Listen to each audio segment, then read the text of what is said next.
Welcome to the podcast, a place where real conversations actually happen.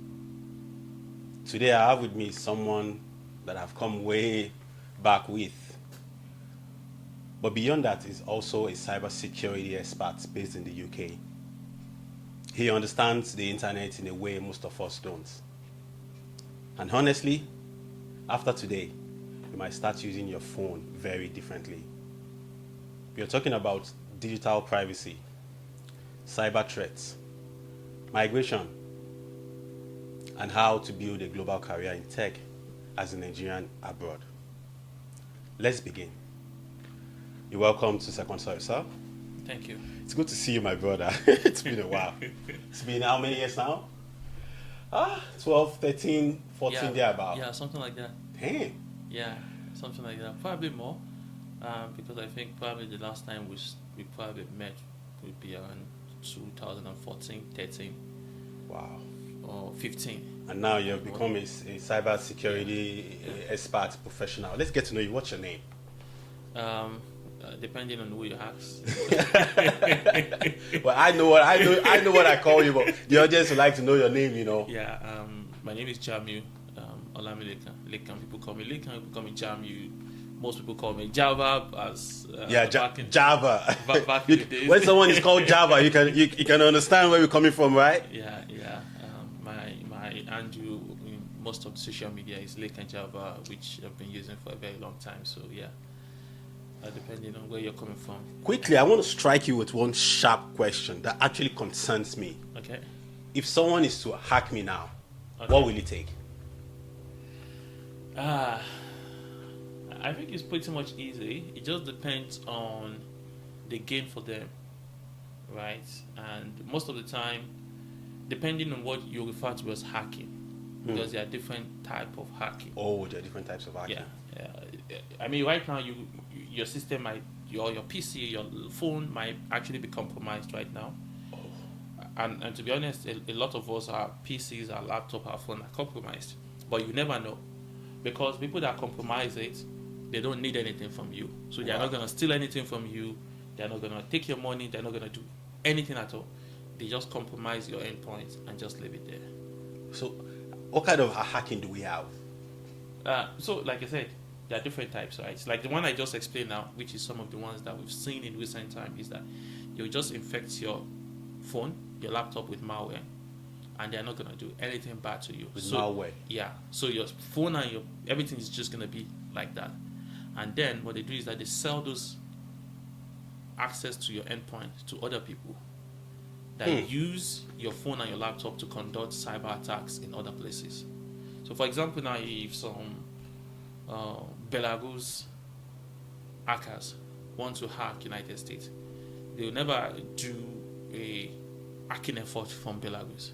They will hack multiple other endpoints all around the world, mostly in US, Canada, United Kingdom. They will hack those people, and then all of their traffic will be routed through those people. So if a Belarusian, hacker wants to hack a particular company in the United States or in Canada, for example, let's say in Canada, for example, they will infect your system, your phone, with malware, and then when they want to hack maybe a company here in Canada, they'll be passing through your phone. So the traffic will not look as if it's coming from Belarus or from Russia. It will Look how serious I am. Because I use myself as an example. It will look as if they are just coming from a normal residential IP in Canada, in Toronto. So, I mean, it will flag most of the detections that most companies have. So if you just bypass most of them, because most of the companies will have put Russia, Belarus, all of these places into like a red alert. That if the traffic comes, you have to inspect it, you have to do X, Y, you have to check. But when the traffic now comes from inside of Canada, to feel like, okay, it's one of us, it's within the country, it's something we can. And of course, there are other ones that are like more specific, much more active in terms of maybe they needed to see a WhatsApp or they see your email or stuff like that. Those ones are totally different. But for most cases, most laptop, endpoint, phones and all of that are to some extent compromised, particularly for normal users. So are you saying... Because you never know, it's just like... It's just going to be there, like... And it's not affecting you, so you don't really pay attention to it. Yes. So are you saying I could potentially be hacked already now without even Yeah, knowing. yeah. In most cases, yeah, because they're like platforms that sell those proxy. Like you can buy proxy, you can sell residential proxy depending on where you can say I want residential proxy in North York, and I want 100 of them, and they'll charge maybe that's like £30 or something. So they sell it to people. Now I'm kind of scared because Yeah. most days I get these fraud calls, just strange numbers that will just and your phone is gonna tell you likely fraud or spam. Yeah, yeah. So are you saying? Yeah, those ones are still another ones that are just calling it. Those ones are totally different ones that are just of fraud calls and stuff. If I give you my laptop now, what are 3 ways that you think that you can say, okay, this laptop is already compromised? Well, it depends on who is giving me the laptop. Yeah, if if it's someone like I'll just say, okay, just get an antivirus on your endpoints and not a free one. Get the paid one. Right? There are a lot of paid one out there. Paid versus free. So you're saying paid is more safer than free? Of course. Than free. In fact, if you are using the free one, it's almost like you are downloading a malware to some extent.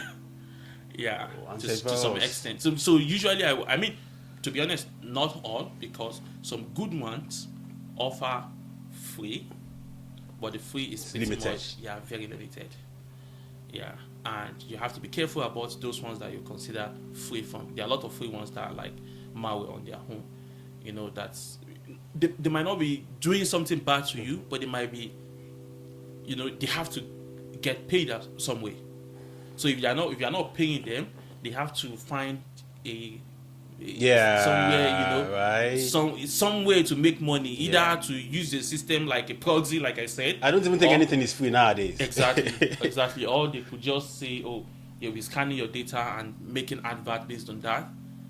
It's not affecting you, but it's still not like the best thing or the most appropriate thing to do or to be. So because they'll be selling your data and then you'll be analyzing it with AI and then they'll be using that to push some advert to you or even people that connect to you. Sometimes I see things, or I just think about things, or I just see things personally without using my phone, and then when I stumble upon, like, I'm going to go online with my phone and then I'm going to stumble on something that I just thought about, something that I just read, or some of the hyperscalers or some of the big companies does this as well, like Facebook, Meta, and all of this.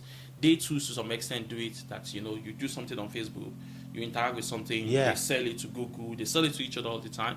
But at the same time, some of the free apps that we have as well also collect this data, all these metadata behind the door, analyze it, and use it to pass. It's a world of data. So if you have data, if you have information, and there's a way they have massive system that is able to analyze those data and make predictive decision based on it, that okay, this person is doing XYZ, this person is doing XYZ. I was telling someone the other day that sometimes things that even your family do not know, some people know it already. Wow. Because they know already that, okay, for example, you are looking like how for a woman or for a man or whoever it is, depending on, it could be for a woman just searching, how do I get rid of pregnancy? How do I do this? How do antenatal close to me? And they already know that, it seems this person is pregnant. When you search for antenatal close to me or something like that. So, something related to pregnancy. Yeah, so they just, and then you start seeing some other information being pushed to you. That thing happens to me. It's just like things. Yeah. So it is. So are you saying regular people, do you think we are too relaxed about our online security? Let me think. Are we too relaxed? Or is it? Or do you think it's just because we are not affected? Or is this something we can control? To some extent, no. I mean, to be honest, I don't know how to put it, because even though I don't know, but I can think of it in so many ways, and there's no right or wrong answer, or maybe if I'm not right, it's fine or whatever, right? But the truth is, in some few cases, you see situations whereby some of the services that you get for free, these people that provide them needs to make money too, and they just have to find ways and means to just use those things. So let's say, for example, you have an app that you use all the time, which provides you a number of services, and okay, let's say, for example, Google Map. You use Google Map all the time. You're not paying for Google Map, right? Yeah. So think about it, right? Let's say Google Map is just a company that is providing you this service for the past 10 years, and you probably use it all the time, and you are not paying for it. So how is Google Maps surviving, for example? So you think about it as well as a company running that, because building that is not something easy. Yeah. It's something that has maybe Oh my God, I call it witchcraft. Yeah, That's what I call Google Maps. And let's just remove it from Google as a whole company. Let's say it's a Google Map on its own. On its own. To build it, they need a team of nothing less than 200 people working on it actively to make that platform as good as it is and to be functional, and to be effective, as trustworthy, effective, and not to break all the time, and not to say, out of service and all of that. Right? Yeah. Imagine 200 people working on this, and you're not paying them for these things for years and years and years. So somehow, some way, they need to find a way to make you pay indirectly. I can remember there's a story about Gmail, right? We've been using Gmail for years without paying.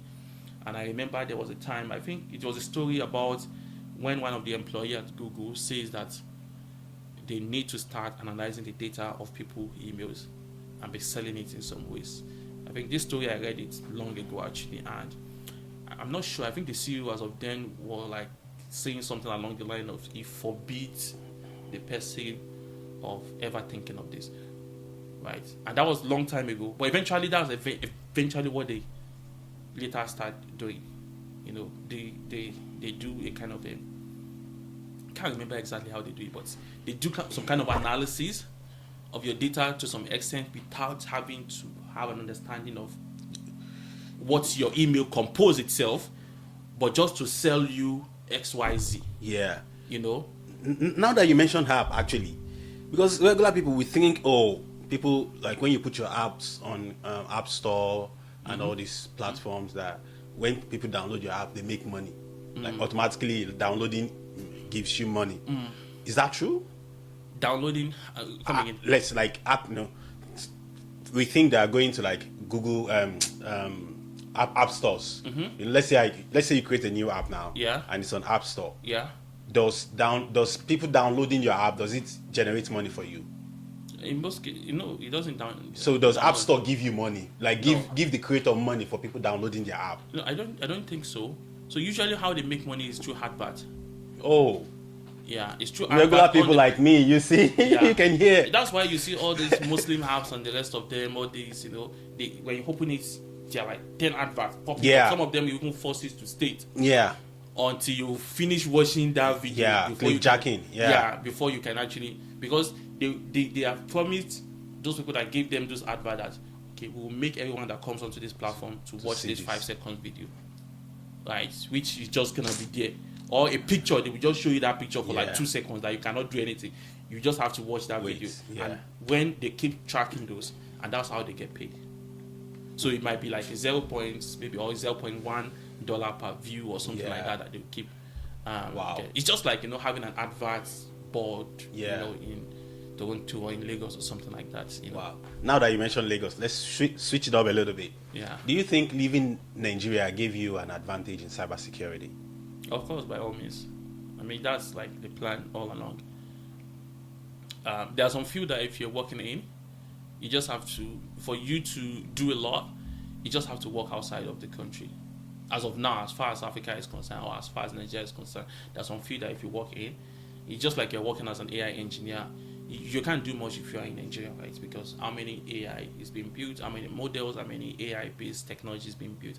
Recently, we are seeing more, but even at that, it's not as massive as you compare to, let's say you are working with Copilot in Microsoft, or you are working with, of course, some people will say, oh, yes, some Nigerian companies are putting AI inside of their product as well. Yes, of course, they are, but only a very few are doing that. And at the level whereby they are doing it, you can't compare it to the level whereby you'll be doing it in maybe if you are in the Western world or something along that line. Real quick, before we go to our next question, what would you say to someone who is also in Nigeria, who is also perhaps in the tech field like you, when you were younger and back in Nigeria, what would you advise to that person, before we move on? Are you saying the person should also, find every possible means to migrate like yourself, or they should, just remain back home? Of course not. I won't, I'm not going to tell everyone to migrate. It depends on their plan and what they want to do, and the structure and the family they have, and a lot of other things, right? So you think tech-minded people can still also make it in Nigeria? Of course, they can make it in Nigeria. Of course, by all means. Particularly depending on the space that they have. A lot of people have made it in fintech in Nigeria, for example. A lot have made it in fintech. Probably more than what they could have achieved any other places in the world. Yeah. Probably more than what they could have achieved any other place in the world. Particularly people in fintech, because we have Kuda, Money Point, all of these platforms. Yeah. Making amazing strides, right? So we have, so I think it depends on the kind of space that you are. Cybersecurity is a little bit different, to be honest, because for cybersecurity, it's kind of unique and niche space that is not well thought of in Nigeria as much. It's only recently that Nigerians started to think about tap into more properly, and even it's more recently that we started to see more companies take it extremely more seriously. Company that they should have taken it more seriously years ago. In fact, we've reported a lot of vulnerability, a lot of malware to Nigerian government. I have done that in so many cases. In fact, I think the most recent one was to the Minister of Interior and his team, because there was a time, I think probably 2-3 years ago, whereby I discovered that there's a malware on the UK embassy, Nigerian embassy in UK. There's a malware on their website. Yeah, it's this kind of stuff that I just talked about, whereby they try to infect your laptop with some kind of a kind of a small malware that just allow them to pass through your network to go through the internet. Wow. So all these hackers, and the way they do it, sometimes they might not. So they have these guys are very smart. So instead of me hacking you, they don't even know you, right? They don't know me. Most of these, let's say, hackers from all over the place, right? They don't know you, they know. So instead of them hacking you, hacking me, right? They won't do that. They will go to where we all go. So for example, they know that the Nigerian embassy in UK have a website that anyone that wants to apply for passports goes to. Yeah. So they know that you're already in UK for you to have gone to that website. Yeah. And they need proxies, residential proxies, an endpoint that they can hack inside of UK. So they are not going to be looking for who are those people living in UK or something. They will go to where all of you go. So they can go to the website of Nigerian embassy in UK, because they know that if you want to renew your passport, you have to visit. It's mandatory for you to go to that. To go to website. So when they now infect that website with a malware, so that when you go to that website, the malware drops onto your own browser. Wow. And then, so in a day they can have on there, because they are selling this and they are selling it really cheap, right? For one person, they might be selling it for, let's say, $1. So for them to make reasonable money, they need so many people. Wow. Because people that are buying it from them as well, they are using it to conduct things that need number. You get, so they might need 500,000 of those people to conduct or to try. Yeah. They can use it to do password spraying, whereby they are going to be flying under the radar. So we have some kind of detection rule that we create that if one person attempts a wrong password 10 times, we want to flag it. Do you get? Because it's not normal for you to just keep trying password 10 times. Yeah. We want to flag it and want to look at who is the person. Who is the person trying this? So, and the reason is because we know that hackers, we have a password, but they don't know if it's working. They'll be changing it and trying it and trying all over the place. So instead of them to now do that, they now try to fly under the radar. They will just say, try 2 times only. But they will now use so many accounts to try two times. So let's say they use 500,000 accounts or users to try 2 times instead of using 1 account to try 1 million times. So that way they will fly under the radar and just so those people that are buying it from them as well, you see that it's a game of number they are playing. They need so many of those, so they are looking for ways to get so many of those numbers at a very cheap amount for themselves, and they just keep trying all around the place. Wow. So it's a very interesting space and complex as well. Well, we are still on the Nigerian topic. Yeah. What is that one mindset that you had in Nigeria that you had to change when you moved to the UK? I think one thing that stood up to me was the fact that it doesn't matter where it is you are on the planet. The kind of person that you are is the kind of person that you are. Yeah. If you are a leader in a remote village in Kuala Lumpur, Ilorin, Yeah. Ibadan, Ghana, wherever is a small village, and you are a true leader, based on the true definition of what leadership is all about. It doesn't matter if you are in London today, or you're in Washington tomorrow, or you're in Toronto the next day. You still exhibit that leadership in you.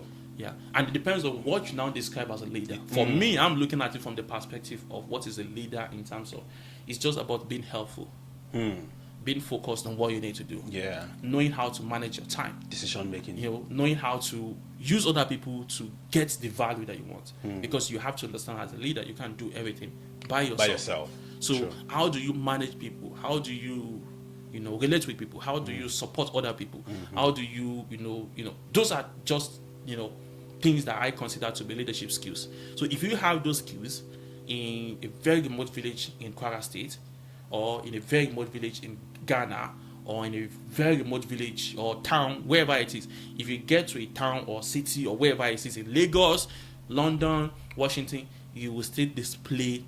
And we see it all the time that people will come. So people will come from like a village and they will move to Lagos, and you see the way they behave. That wow, amazing! Yeah, these true. guys are incredible. The same way when they move to London as well, they will still behave the same way, and it's just what it is.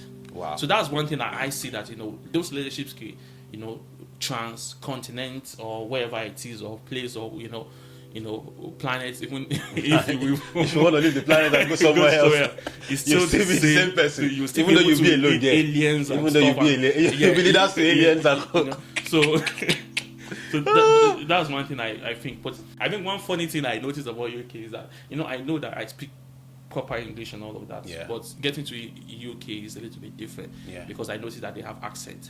They have strong accents. I've never seen anything like that before in my entire life. The accent is just it's out of this world. So it's unique, very unique. You can tell. Some of them will speak, and you wonder that are you guys speaking? Are you guys speaking English? Yeah. And do you know what? One funny thing is that some of them don't even understand each other within the same UK. Yes. They speak different. They have different accent. Yes, that is very, very common and just strong and all of that. It's like, but when I first moved to UK, I didn't experience it on time because I was in an academic environment, and the academic environment they speak proper English in academic environment, because most of the people in academic environment are people that have at least mixed with international students, mixed with people from other places, and they've also studied proper English. Do you get proper English? They speak proper, as basic. Yeah, if most of the people that speak the proper English, you can communicate with them. Absolutely. But they have their own way, slang, means, and way of speaking that is a little bit different, that you might struggle with some people. So that's one thing that actually shocked me. Real quick, is privacy completely dead in 2026? Privacy in terms of? It's in terms of our techs, our technological items and everything we use. Do you think privacy is like completely dead in 2026? I don't even know, to be honest. I mean, privacy. If you don't know, then we are lost. Yeah, privacy has always been an issue, right? And also, of course, definitely there's a bigger issue around privacy when we had AI, and as we try to build on AI, because nobody is sure of how to properly manage the privacy and the issue and what is missing. Imagine you are working at the very, very top of AI, and you see that what we are building is so unique that only a few people in the world have this knowledge, experience, and technology and expertise and all of that. And only a few people within that team are seeing the impact of the privacy within it. Right? So we are at the early stage that those few people don't have the time to talk about it yet. They will still talk about it, but maybe in the next few years when they are a little bit less busy. But right now they are so busy with so many tickets that when they see that what we are pushing out here is exposing the privacy of millions and millions of people, he will have it at the back of his mind. He's thinking about it when he's going home, but he just doesn't have the time or the resources to say, oh, you guys should work on this right now, that this privacy issue. Even when he explains it to the product manager doesn't say it because it's a technical issue. And he has his own technical ticket that he needs to work on.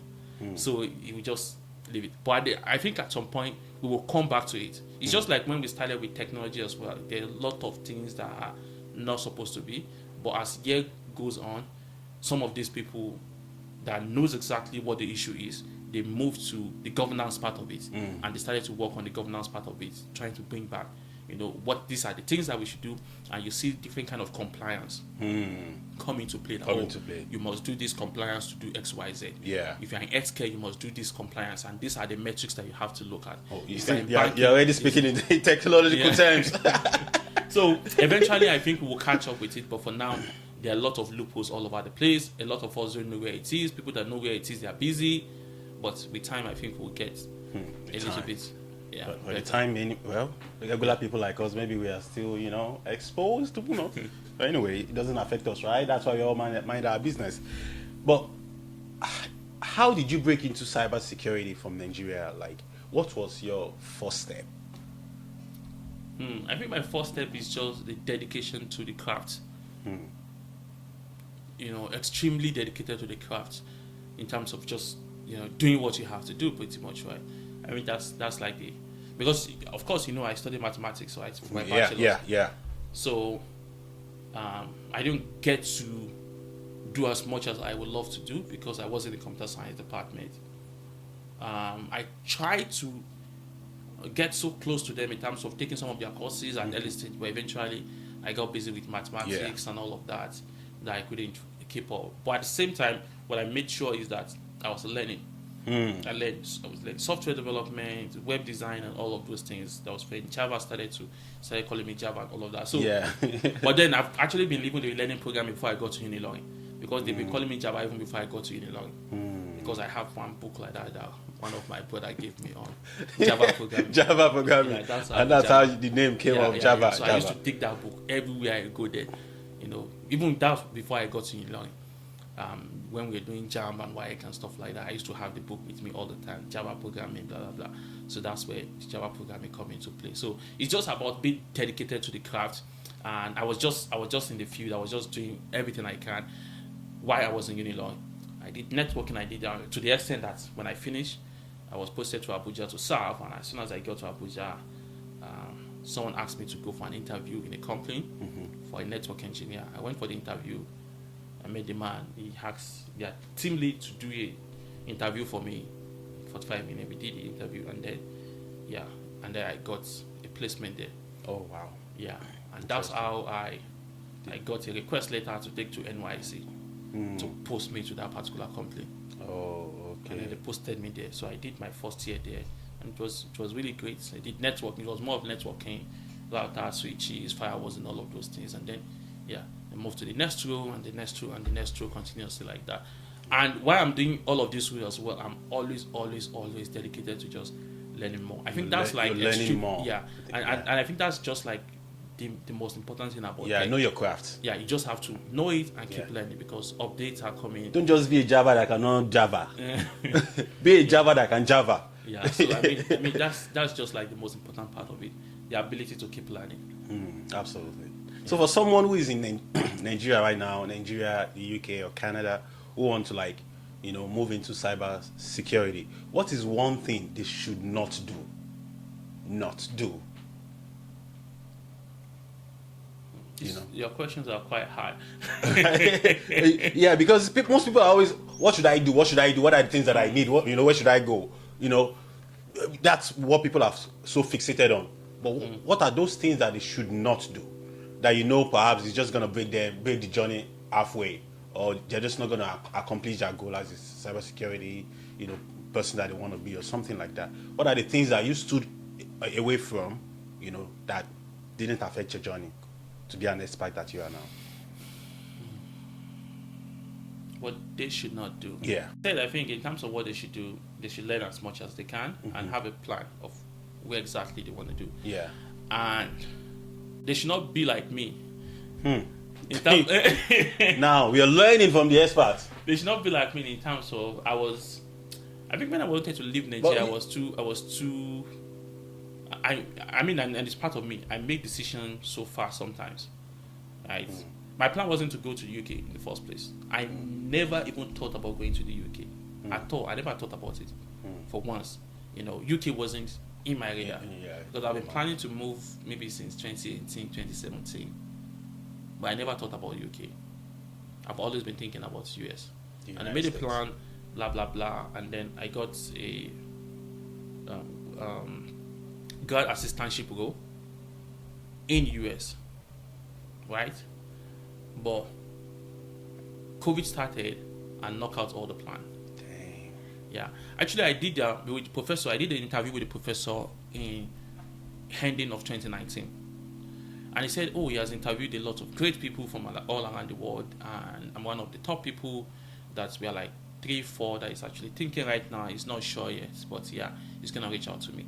And while we were discussing, I told him that I have an exam early next year. I'm planning to do my CISSP, and he said, "Oh wow, you're planning to CISSP. Okay. It's like a gold standard certification in cybersecurity. Oh, okay. It's like a gold standard when it comes to, like, Cybersecurity anywhere that you have. If you have it, professionals. it doesn't matter where you have. If you show them that you have CISSP, it's like, you're a big boy in cybersecurity." Yeah. So I told him I was planning to do my CISSP, and he said, "Wow, yeah. If you pass CISSP, I'm just gonna pick you. I don't have to do any other interview again.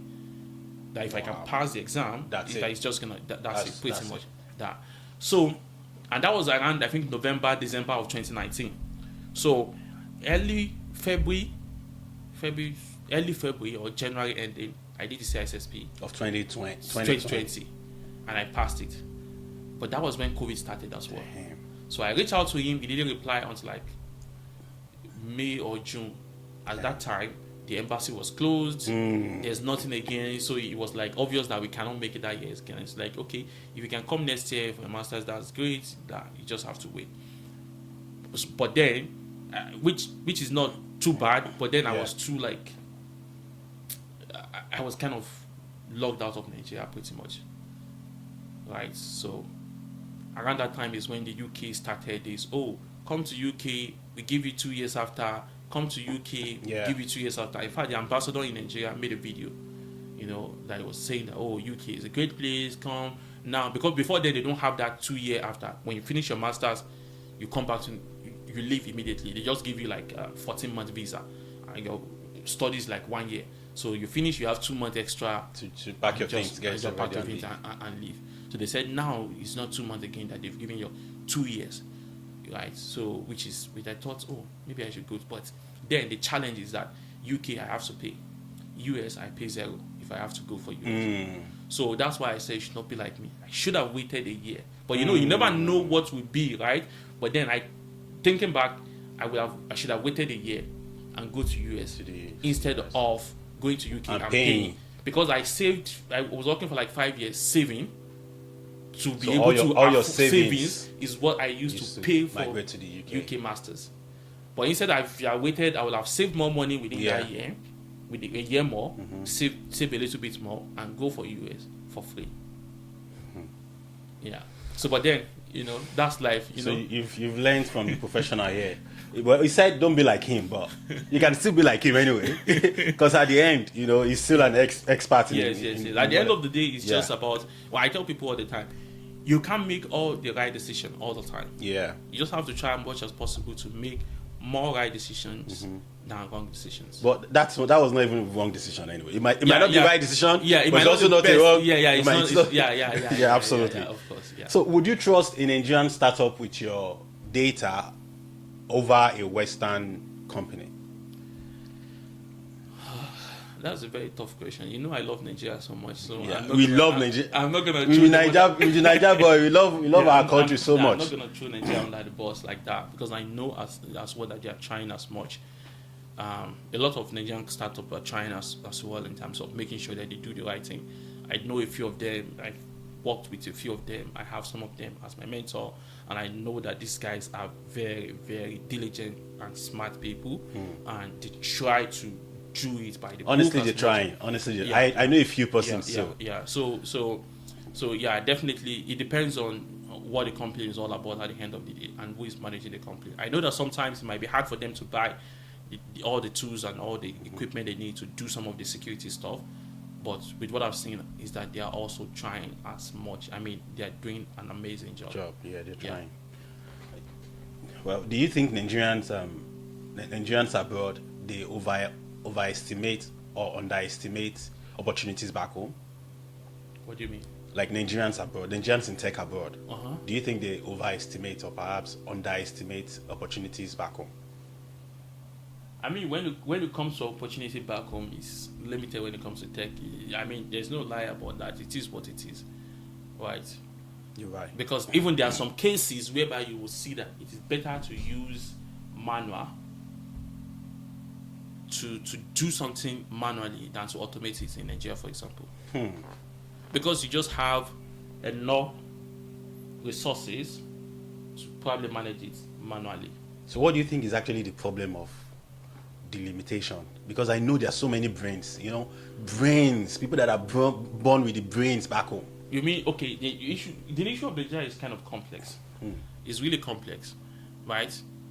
When you look at it from the start of Nigeria, there are lots and lots of things that's happened that have made it extremely hard for us to strive. From the beginning, you can think one of the things that I say all the time is that the young set of guys that started to lead Nigeria had issue of experience. Right? The first set of guys, the first 10, 20 years, those guys have no experience. They absolutely have no idea what they are doing pretty much. In fact, if those guys were to be in the Western community, most of them will start as an intern. They are starting as director in Nigeria. Like, those guys will be intern for 2 years, move to associate, to to get the experience, because experience matters. Yes. But you just see them, they go to UK, they do masters in Cambridge, come back to Nigeria, and they put them in a very high position. Extremely, it's unbelievable. So are you saying they are overestimating the certification, the certification from abroad, or lack of experience from abroad? It's not just the certification, because their counterparts in Nigeria as well, some of them only have school certs. Some of them are just teachers for a few years, and they started to get to a position of core leadership and power. So, I mean, it's arguable. You can say that, maybe they have a lot of leadership experience. Yeah, if you can prove that they have enough leadership experience to do it. But you cannot tell me that the kind of leadership experience that you want to use to lead a country is a leadership experience from a primary school somewhere. Because the way you interact is extremely different from when you are managing clients. When you work in consultancy and you are managing different kind of crazy clients, maybe the client that you have today is from, the health services. The second day is from top CIA or spy or military or intelligence service. You have different kind of people that you work with that you're supporting. It can be from banking, from finance, So, I mean, I think the major challenge that I see from the beginning was the kind of experience that they have. And then, of course, it comes to the issue of how the military took over as well, which is extremely, extremely some of the most unforgiving activities that happens in Nigeria, the military involvement. Firstly, they went out of their bound of activities or bound of their job. They don't have the experience and the knowledge. They are not trained to be in leadership position. They are trained to be war fighters. Yeah. Not for them to lead. Protectors of the country. Yes. You are supposed to tell them exactly what they are supposed to do, and they get it done. So now they are not the ones leading, telling themselves what to do. And it's extremely hard for military. Military don't have that structure. Yeah. They give an order, you follow. Yeah. If it doesn't make sense, nobody can say anything about it. Counter. The president can say something today and people start to push back. Yeah, interrogate it. Yeah. Videos online, people pushing attacking back. It, questioning and things. In most cases, you will see that it can change. You can say that, this doesn't make sense. People pushing back can actually influence the decision of the government. Particularly if it makes sense, and it too can, of course, review and say, I think, because that's the concept of democracy, right? People being able, and that's why you see, before they can pass a bill, they take it to everybody start arguing about it, and that is where people bring idea. Yeah, you're right. Because you can never say that you know everything or you can do everything. People must be able to bring idea, and when those ideas come into play, that is how you optimize your plan. That's how you improve on it and say, I think we have an oversight here. Let's add what you have said to it. Let's remove this. Let's do this. Let's do that. But the second thing in terms of the Nigerian issue is the civil service. The civil service is pretty much done right now. And it's not today. It has always been like that. Right? Whereby we have the kind of people that doesn't... Okay, for example, now we have CBN with more than 5,000 staffs. Pretty much, I don't want to use a bad word, but those guys have let us down. It's not the job of the president to protect the financial sector. It's the work of the CBN.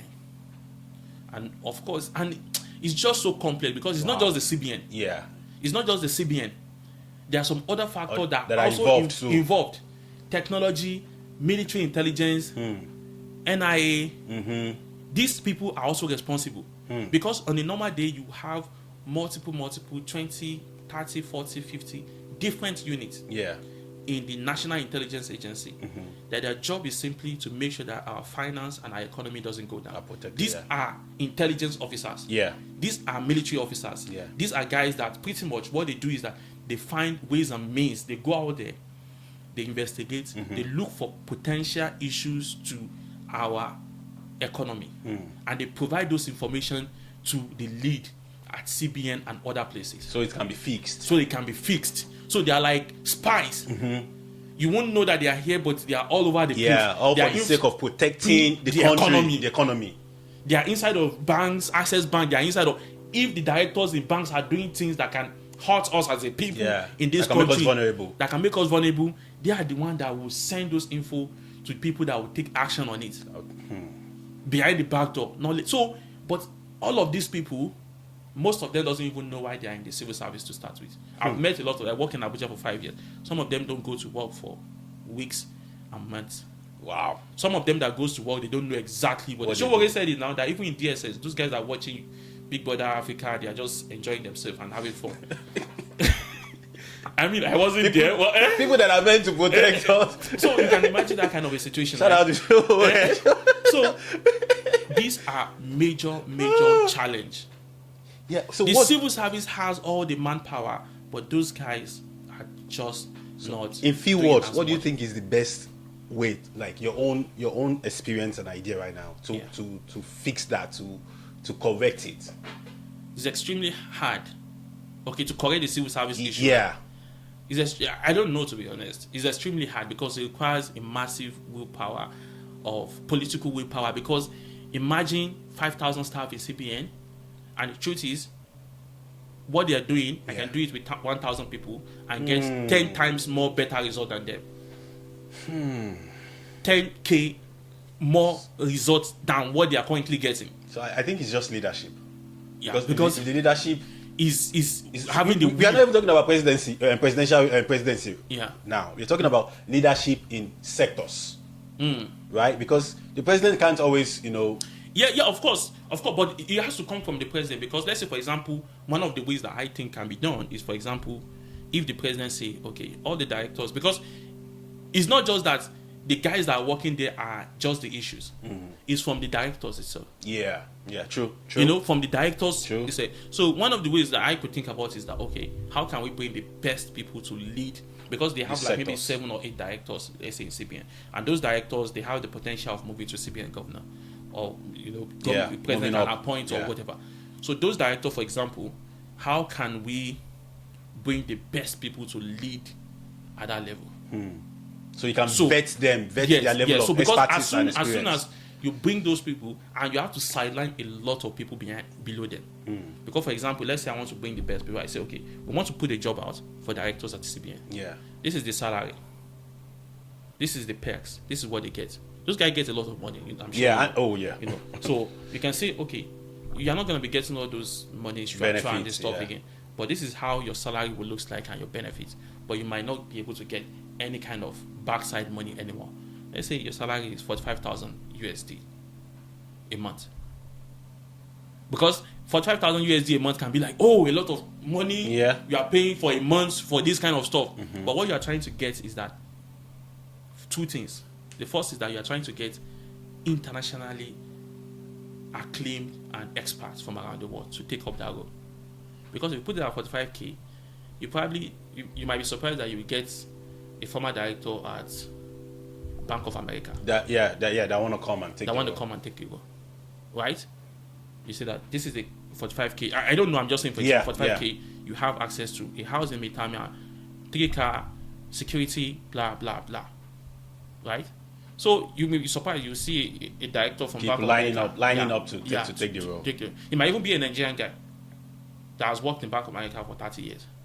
He has seen some of the insider understanding of how economy are pushed. So leadership is literally just. So when you bring those kind of people, definitely those kind of people doesn't want to work with the current staffs that we have, because they will see them as, what the fuck are you guys doing? Yeah, mediocre or something. Yes. Do you get? So they will have to recruit their own team.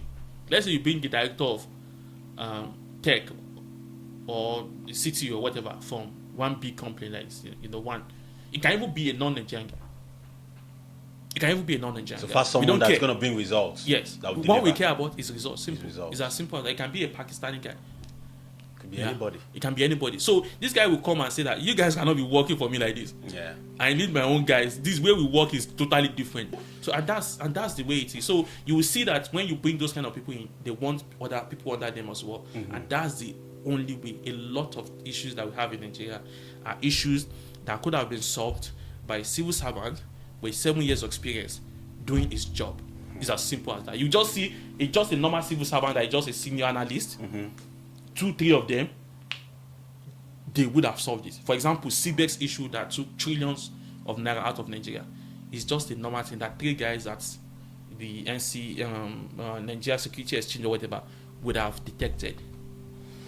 But those guys did not detect it because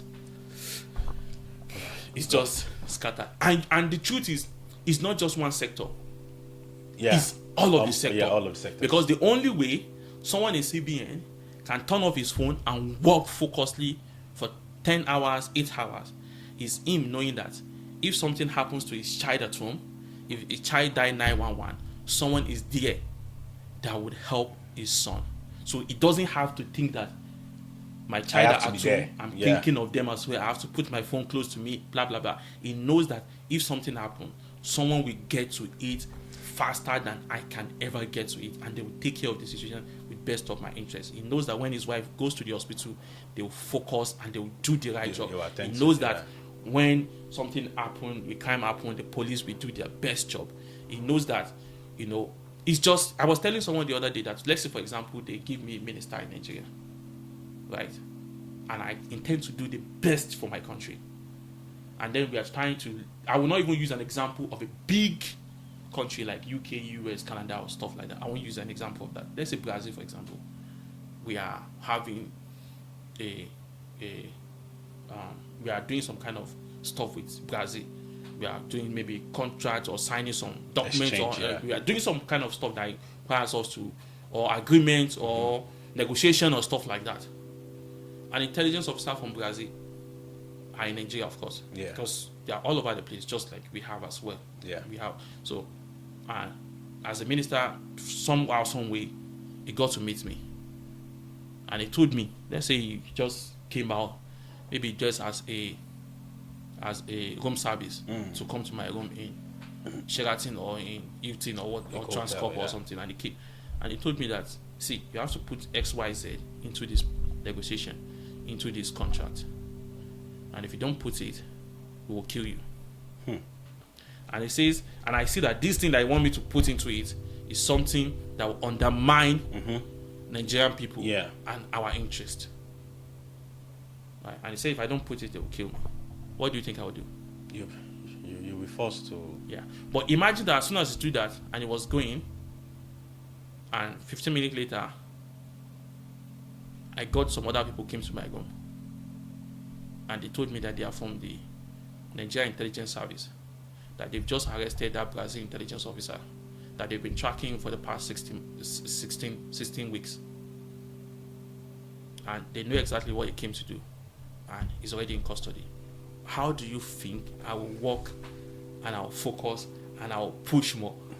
Because I know that the people that are supposed to watch my back are doing their own job. So I don't have to worry about other people. Yes, I too can do my own job without any fear or any thinking of, something bad will happen or I have to undermine or anything like that.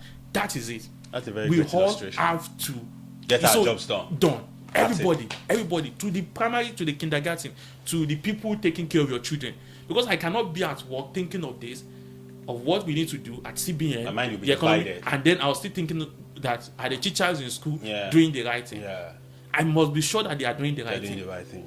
So it makes it really, really complex, but it has to go around. Everything is still and it leadership. has to come from the top. At some point. Yeah. And it must be a leader that is ready to just, because it's going to be really hard.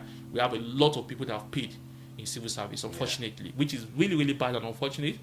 People that have paid to get this job. and they are not ready to do anything. So I know people that pay 2 million, 10 million, 5 million. In fact, back in the days, I know one man like that, that was telling me that day that he paid, but that was long time ago, maybe 2017 or something, that he paid maybe 800,000, and yet he still could not get a job. Maybe a job in CBN or something like that. I can't remember. So they are even scamming themselves on this within the same. To get, and some of them are getting it. So you can imagine someone that's paid, and now they are paying way more than that. They are paying millions, 10 million, 5 million, what ahead, because the economy has changed. So imagine someone that's paid 10 million to get into the police force. What do you expect him to do? He's just gonna go there and go make money. Make money. That's it. Do whatever it takes. So it's a very, very tough situation for us to be. Now that you're in Canada, like on your visit to Toronto now, how will you describe the way immigrants are treated in UK and in Canada? Is there any similarities? Let me think. Immigrants in Canada and UK. I think Canada is a little bit calmer, to be honest. Yeah, I think Canada is W's for Canada. W's. Click it for Canada. Yeah, I think Canada is a little bit calmer, to be honest, and yeah, I think, to be honest, if I would say Canada has this better integration than UK. Because I've spoken to quite a number of people here, and to be honest, they speak a little bit closer to the way we speak, which makes it a kind of sync. Sync. Yeah. In UK, it's a little bit different. If you see a British person, a core British person speaking, you would know that this is totally British. So basically, do you think iPhones are really safer than Androids? iPhone, Android. I mean, I think iPhone is a little bit safer, to be honest. Yeah, iPhone is a little bit safer than Android. Oh, so sometimes I just think it's marketing. People always like, oh, it's just marketing. Yeah. It's marketing, but it's a little bit safer. So what I've seen. But at the end of the day, it doesn't matter. To be honest, in a major cyber attack, either iPhone, either Android, these guys are hacking anything pretty much. And yeah. So now, from your experience in the UK, what's that major shock, culture shock that you experience in the UK tech space? As an immigrant, as a Nigerian in the UK, is there any culture shock that you like? In the UK, yeah. I think the one I struggle with is not too bad. Mm-hmm. So so in UK, if you say how are you, they don't say I'm fine or something like that. They say not too bad. When I first got there, I used to struggle with it because from Nigeria or from normal English, not too bad means that it's bad. It's bad, but it's not extreme. Yes. But That's it's like bad. The proper but bad is involved. Yes, but bad. But it means to them that they are just fine, which is kind of interesting. And funny enough, I told myself I wasn't gonna be saying not too bad, but recently I've been saying You've joined it. I told myself, I can remember very clearly, I told myself, probably around 3 years ago, I told myself that I wasn't going to be saying not too bad, because you feel like it's bad to me. I feel like it doesn't show the positive energy that I want. I'm good, I'm fine. I'm okay, I'm alright. I'm alright, I'm good, I'm fine. But when you tell me not too bad, it's like I'm saying that, oh, I'm bad. It's like, to me, it's kind of a little bit draining for me. Yeah. So I don't want to say it, but eventually. But now you join them. I don't know. I just say it because. So how are you? Not too bad. Not bad. Because when you break it down, not too bad. Yeah. If it's just not bad, okay, we know it's not bad. But not too bad. That means it's bad. Bad is involved, but it's not too. Yeah. Anyway, I'll leave it for the UK people to handle. Even not bad too. I still have the same issue. I mean, I just want that positive energy kind of a thing. Yeah, I'm okay. I'm alright. I'm fine. I'm good. I'm fine. I'm trying. So, yeah. So, did you ever feel like you had to do more in the UK tech space because of where you're from, because of your background? You have to do more by all means. To prove yourself more. Yeah. You have to do more. Yeah. I mean, as an immigrant, there's no way you can actually survive without doing more, to be honest, in all cases. To prove yourself that, yes. It's not even just proving yourself. Even to get a job, you have to have more. True. True. You have to have more, even True. to get a job. And I remember the first job I got, even though there's a lot of story behind it, but the first job I got was an analyst. That wasn't my first job anyway, but my first job after school, let me put it that way. Yeah. Analyst.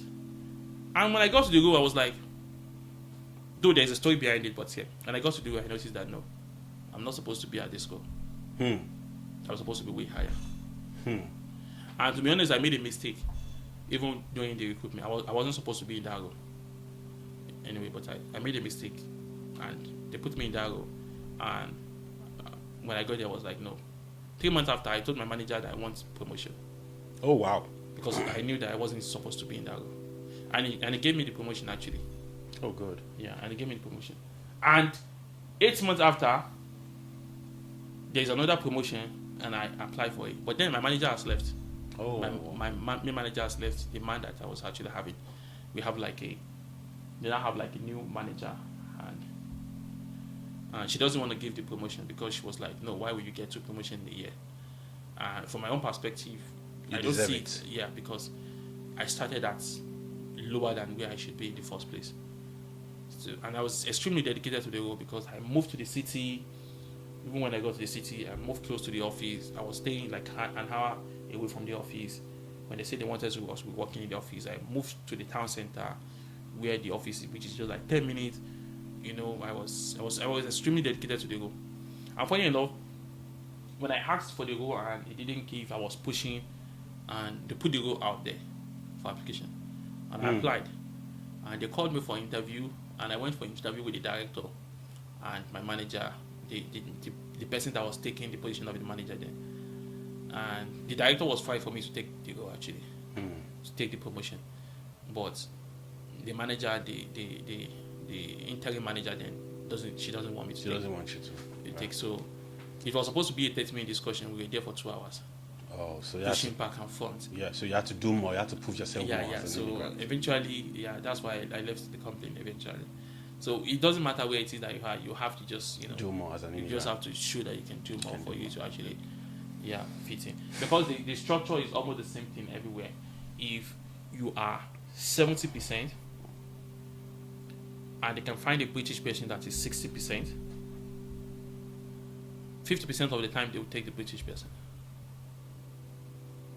50% of the time. So that means you have to up your game to like 80, 90, 100. Yes. The only time they will see is that if they see that your gap with the next British person is massive. If they see that you are like 90%, the guy is like 70% or 60%, okay, they will.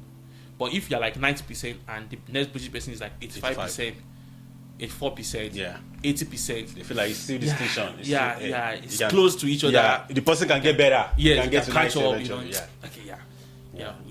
We give. Well, because they would think about some of the other hurdles they have to face as well. Yeah. Sponsoring you, culture fit in some cases. They might be scared in terms of culture fit. Because the background too. Yeah, background as well. They don't know you as much as well. They can't, they'll feel like, okay, and particularly for new immigrants that are 2, 3, 4 years, they haven't create enough background and history here. So they'll be like, okay, we don't know much. We don't know where it's coming from. We don't know his belief. We don't know, there are a lot of those, things that are coming into play that will be, thinking at the back of their mind that, okay, don't just let us take this person, British person, because someone that we can easily trace, we know his family, So I think these are some of the challenges, because they face this kind of challenge in terms of making those decisions as well. It's not kind of easy. Of course, there are cases of, being racist and all of that, but even in cases that are not like racist, they are just thinking as a human being that, okay. Sure. I think it's better we just stick with one of our people. Yeah. So I had a conversation with someone recently, and the person asked me a question that I couldn't answer. He said, how dangerous is public Wi-Fi really? How dangerous? I mean, it's dangerous. It's as dangerous as you going to a website that has malware and you not having like a proper antivirus or anti-malware on your laptop or on your phone. But to be honest, it's. I mean, I don't know. Don't keep what. Say it the way it is. A lot of people can easily hack, public Wi-Fi and all of that, and try to do X, Y, Z. But it's like it's not that. I connect to public Wi-Fi. Let me put it that way. I connect to public Wi-Fi. But the only thing I just try to do is to make sure that I have some level of anti-malware, antivirus on my system and on my endpoints and scanning and stuff like that all the time. But I won't just connect to public Wi-Fi anyhow, anywhere. But like in my office, at home, in airports, I connect to public Wi-Fi. Yeah, because people are moving, people are going, it's like a transit. Let's say airport, right? It's very rare for you to just see someone just sit down at the lounge, ready to travel, and the next thing it's gonna be doing is just to try. So, are you saying are you advising people to at least have antivirus on their phones? Yeah, if you can afford it, you should get it. Paid one. Yeah, paid one, of course. Paid one from like proper stuff. I think. I don't want to I don't want to advertise for any of the antivirus, but just of course, paid good ones. There are a lot of good ones out there. Wow. A little bit expensive, but I think it's good to have one on your system all the time because it just because when you put it, it's not like they still cannot bypass it, but the effort to bypass it now becomes more. Right, the effort to bypass it now becomes more that if you are not like a targeted person, they'll just let you. They'll just let you. Except if they are targeting you, and if they are targeting you, it doesn't matter. Your antivirus doesn't matter. Yeah, it doesn't matter. Either you have it or not. Paid or not. Yes, paid or not, or whatever it is. Even if you don't connect to it, they will still get into it. You know, because that means you are targeting, and depending on who is targeting you as well. Yeah. So, as a cybersecurity expert that you are we being watched than we think? Please don't give me safe answer. Don't give me safe answer. Of course, we are being watched. Oh. Yeah, we are being watched. Of course, we are being watched. By all means, we are being watched. By all means, we are being watched. Yeah. You hear it from the cybersecurity experts, guys. Yeah, I mean, because some of us always feel like, in as much as you are not doing anything crazy, it's not like watch in terms of maybe they are not watching your video or something like that. Just sticking to you. But there are some things that if you say it quite a number of time on focus on this, on that, you will go up on the list. We are all on the kind of a list. We are all on a list. Yeah. So on that list, depending on what you are saying and what you're doing, the kind of conversations or activities you're involved in. Yeah. Let's say you are talking about some very crazy stuff now that we'll do this, you know, that kind of thing. Yeah, I know. Your profile will start. I know. Yes. Your profile will start going up small. You start. Small. Okay, this person. Yeah. You have said this for like 2, 3, 4, 5 times now. Yeah. Within the so your profile will start going up. So but it's not easy for you because a lot of people are saying a lot of things. Yeah, right? and the billions of people across the world. Yeah, across the world. So if your profile is actually getting to the top 1,000, truly, they will need to look at you. That's what the heck are you doing? Who is this person? Yes. Pay attention. Because a lot of people, because they have like I don't know how to put it, but I'll use the terms that we use in one of the tools that I manage. Aggressive response. Like if you are aggressive, that is like you are within the 90 to 100%. So that is like the red flag. Yes. So if you move to that space, you are red flag. They'll probably case on you. And they might even watch you for years, trying to pay attention. Yeah, pay attention to you. But there are a lot of people within, like, let's say 80 to like 40 that are just going down and up within that space. There are millions of people in that place. They can't check everyone in that space. Yeah. But as you keep moving up to 70, 80, you eventually cross to 90 kind of a thing. Yes, they probably case file for you or something along that line, depending on some of the things that you're saying, doing, and stuff like that. Wow. VPN, yes or no? It depends. I use VPN. Okay. Yeah, I use VPN. Paid VPN or? Yeah, of course, paid VPN. We all use free VPNs, guys.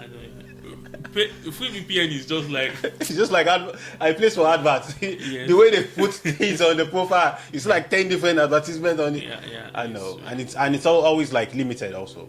Yeah. I use paid VPN. It's just it's just good sometimes to just use VPN for it's just good. Just good, right? Yeah. Password you use? No. How bad is it? Pretty bad. Yeah. It's kind of complicated right now because the other option is for you to use different kind of password. Well, how can people manage having 20 different passwords? You know, the amount of apps and everything that we use daily? So what happened is that you can use a password manager. Yeah, I know. I think that thing pops up on the phone. Yeah, a password manager is a good one. You can use a password manager. Like it automatically just generates random straight for you to use for different websites. And there are password manager that will sync from your phone to your laptop as well. So while you're on phone, you have all the passwords saved. And while you're on your laptop as well, you still have all the passwords saved. Yeah. So password manager is good. And there's free one you can use a free one from Google. It's not bad. Not too bad, like yeah, UK people. Yeah, not too bad. Yeah. So that means there's bad in it. It might be, but at least I still trust them a little bit. A little bit more. Yeah, I know that Google will not do something really malicious or that, apart from selling your data to the ISP or something like that, but they won't do something really malicious or extremely crazy like that. They can just pop up adverts for you and stuff. You just need to make money too. So wow, guys, you heard it from the experts. Password manager is good. So with password manager, I'll just keep generating different passwords all the time. So in most cases, I don't even know any password I'm using, kind of a thing. Wow. So if you've been using password, it's time for you to. I told you, after today's conversation, you're gonna change how you use your phone. Stop using the same password. Because most of the password that you will use are already online. Yeah, there are some websites that you can check with your email. You just put your email. It will bring some of the password for us. Yeah. And we can attempt those password in any of your. That's true. In any of the websites. Because what happens is that if there's a hack on, let's say InterSwitch, for example, now. Yeah. You use that password on InterSwitch, and there's a hack. They copy the password out, right? They can share it online. So if you use the same password for CUDA, that password that has been shared online from the breach that happened in InterSwitch can be used on CUDA account. Wow. Yeah, and that's why MFA is also very important. What's MFA? Just your OTP stuff. Oh, yeah. Whenever you want to log in, it asks you for it. Maybe an authentication code. Yeah, authentication, or authentication factors like two-step authentication. Yeah. Multi-factor. Wow. Yeah. So as a tech expert, what does leadership means to you today and for the future? There are a number of things. I think the first one is just being really helpful to people.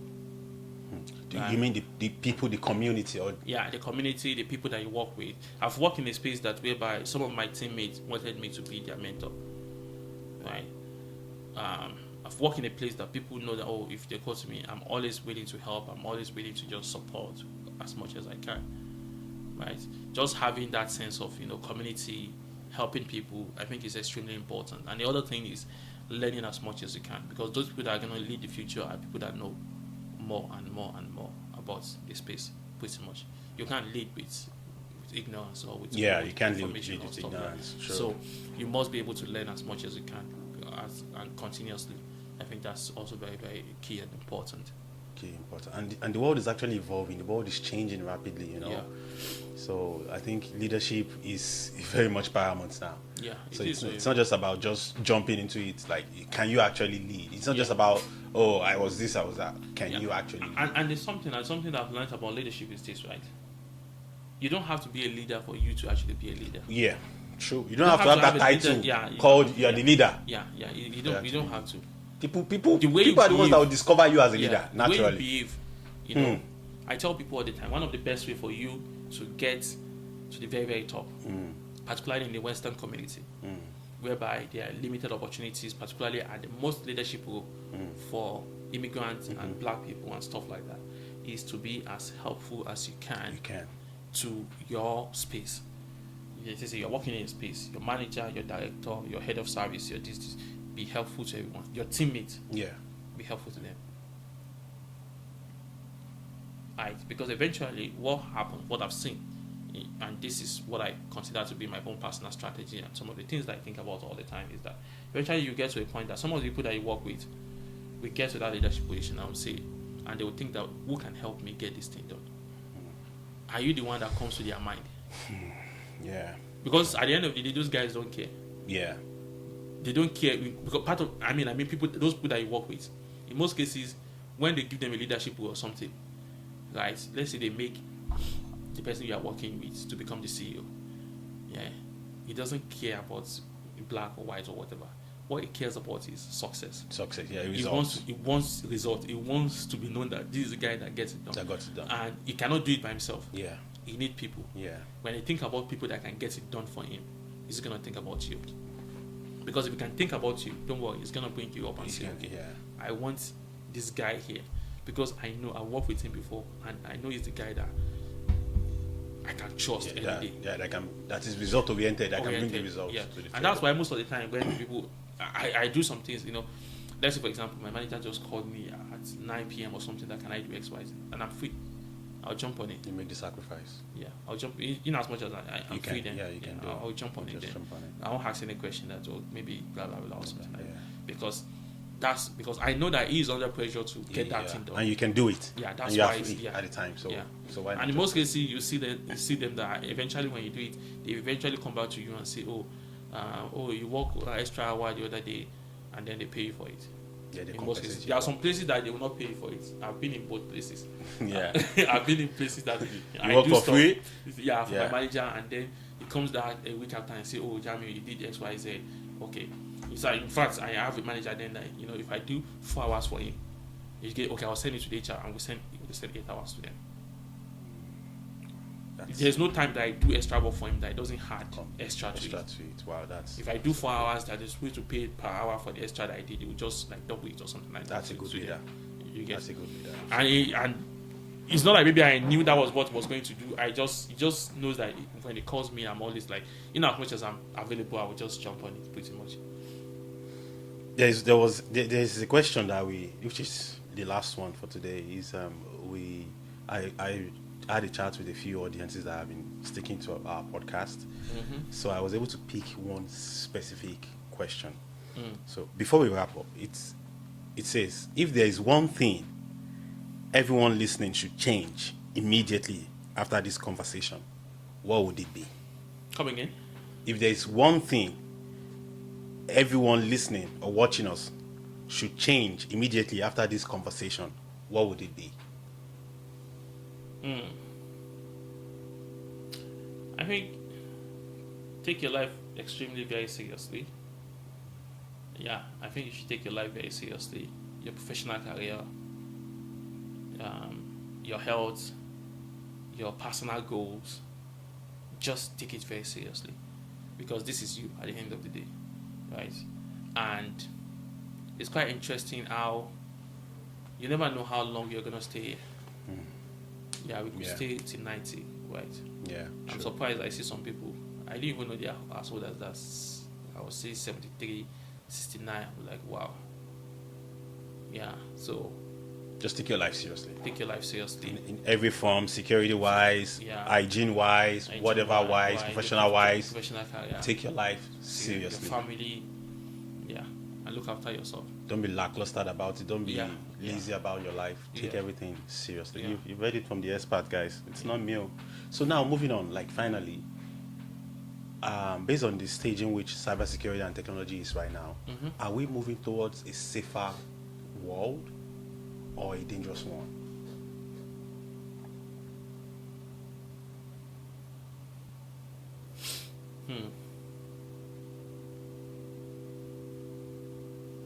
I don't know. It's kind of confusing right now. We don't know where we are going. We don't know where we are going. Yeah. If experts don't know where we are going, we are lost. And it's not just me. A lot of people don't know as well, right? Especially now that we have the likes of AI and things like that. Yeah. And to be honest, a lot of predictions has also been wrong. A lot of people are making predictions right now that it's going to be wrong. That they're just going to be dead wrong. Some of the business models that we're trying to build 3-4 years ago are dead. Right? We are thinking of, AI came out of nowhere. AI has always been there, right? But we never knew it was going to be 2022 or so that it's just going to come and just scatter everywhere like that. We never knew that. We've always had AI. We've been talking about AI. Yeah, oh my God, artificial intelligence. Yeah. Blah, blah, Some people have built some of this AI as far back as 2015. That they didn't release it. Some of them think it's too powerful. Some of them think it's not different stuff. So we never know exactly what will happen in the next. Some of the predictions that I was making was that in the next 5 years, AI is going to take over everything pretty much.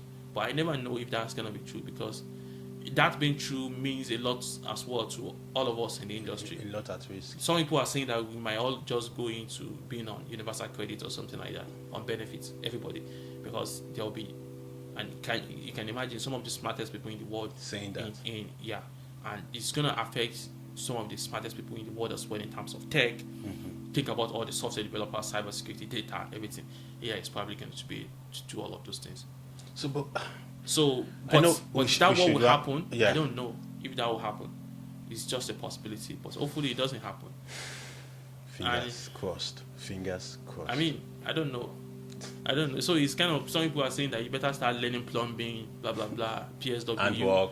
Yeah. So Jobs that AI cannot take from you. you take, and some are even saying that even those jobs, AI will eventually get to them as Challenge, well. yeah. Yeah. So are we gonna be having robots? Okay, anyway. We'll see for the Eventually, future. because what do you think will happen? Some of the smartest people right now are building these AI models and all of this. When they build this and AI take over all the space, what do you think they are just gonna do? They're just gonna go back home and sit down? No. They will go to plumbing work that you say that you cannot do. They will say that how can we hack the process so that AI can do this plumbing work? It might be them rebuilding the whole infrastructure for the plumbing work that will enable AI to be able to do it. But what I can assure you is that they are not just going to go back home. These guys are not guys. You think Zuckerberg or Elon Musk is just going to say, oh, AI has taken over all the job, and he's just going to say, that's the end. Let's go and sit down. No. You say, what is next? Oh, plumbing. And they will put guys together and say, Why? They are using plumbing. Don't let plumbers be thinking they are coming for their job. Wow. So they will say, healthcare. Oh, what can we do in healthcare? How can we optimize healthcare? How can we automate it? That's the next question they will be asking. And they have a lot of fun to do it. Well, everyone should just double up because we don't know what the future is going to be like, for AI and everything.